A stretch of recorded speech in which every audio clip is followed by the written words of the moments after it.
Okay, आज का हमारा टॉपिक है बॉडी फ्लूइड्स। अब से regularly day by day physiological lectures line to line upload होते रहेंगे। सो फर्स्ट हम देखेंगे बॉडी किन दो चीज़ों से बनी हुई होती है। तो फर्स्ट है सॉलिड्स, सेकंड है फ्लूइड। आज के इस लेक्चर में मेन फोकस हमारा क्या होगा? Fluid, that is mostly water. In human beings 45 to 75% of body weight क्या होता है? वाटर और फ्लूइड। अब देखेंगे हम सिग्निफिकेंस ऑफ बॉडी फ्लूइड। ये सारी नोट्स मैं कल तक इंस्टाग्राम पे अपलोड कर दूँगी। सो फर्स्ट सिग्निफिकेंस में क्या देखेंगे? इन होम्योस्टेसिस। होम्योस्टेसिस हमारे जो सारे बॉडी के सेल्स होते हैं उनको क्या सर्वाइव होने के लिए क्या चाहिए होता है? Fluid medium. उसको हम क्या बोलते हैं? Internal environment. Body cells survives in fluid medium called internal environment. उसमें क्या क्या होता है? Glucose, amino acid, lipids, vitamins, ions, oxygen, ये सब क्या होता है? Essential for growth and functioning of a cell. Okay, तो फर्स्ट हो गया इन होम्योस्टेसिस। तो होम्योस्टेसिस में क्या होता है? सर्वाइव एक मीडियम प्रोवाइड करता है। ओके, देन सेकंड पॉइंट आ गया इन ट्रांसपोर्ट मैकेनिज्म। अब कोई भी न्यूट्रिएंट या कोई भी सब्सटेंस होगा वन सेल टू अनदर, तो उसमें फ्लूइड मीडियम प्रोवाइड करेगा। Body water forms transport medium by which nutrient and other essential substance enter the cell and unwanted substance comes out of cells. तो उसके लिए क्या करेगा? Provide medium. Okay, so 2 point clear हो गए significance में, in homeostasis and in transport mechanism. Third क्या है?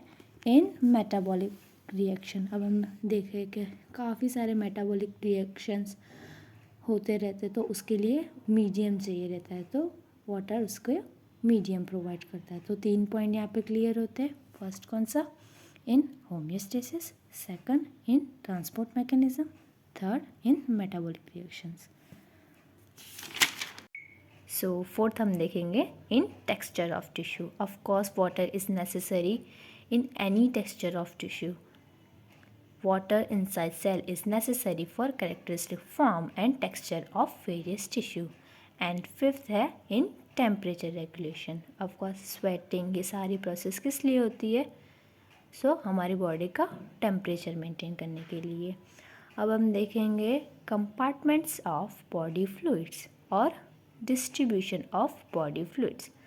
फर्स्ट है उसमें intracellular fluid that forms 55% of total body water, and second है extracellular fluid that forms 45% of total body water. अब extracellular को हम डिवाइड करेंगे 5 सब यूनिट्स में। कौन से 5 सब यूनिट्स? फर्स्ट है interstitial fluid and lymph, second है प्लाज्मा। लिम्फ कितना? 20%, plasma 7.5%, fluid in bones 7.5%, fluid in dense connective tissue like cartilage 7.5। cartilage आपको पता ही होगा, ईयर में होता है।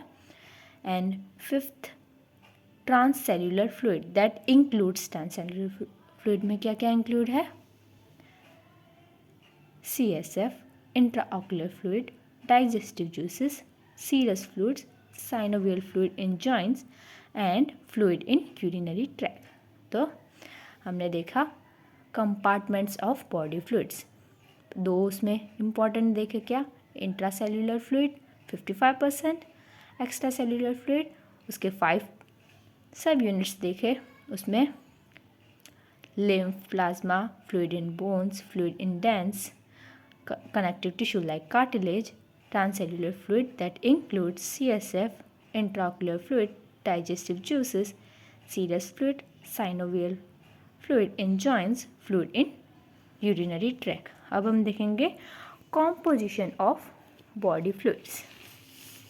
So बॉडी फ्लूइड्स में मेनली मोस्टली तो क्या मिलेगा हमको? वाटर। और जो सॉलिड पार्ट मिलेगा उसमें 2 types mainly, organic substance, inorganic substance. Organic substance में क्या मिलेगा? Glucose, amino acid, proteins, fatty acid, lipids, hormones and enzyme. And inorganic substance में क्या?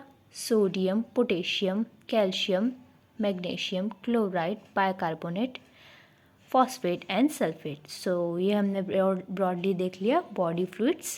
इसमें क्या क्या देखा हमने? पहले देखा सिग्निफिकेंस, उसमें 5 point, then compartments, then compositions. I hope ये बेसिक था, बहुत बेसिक था।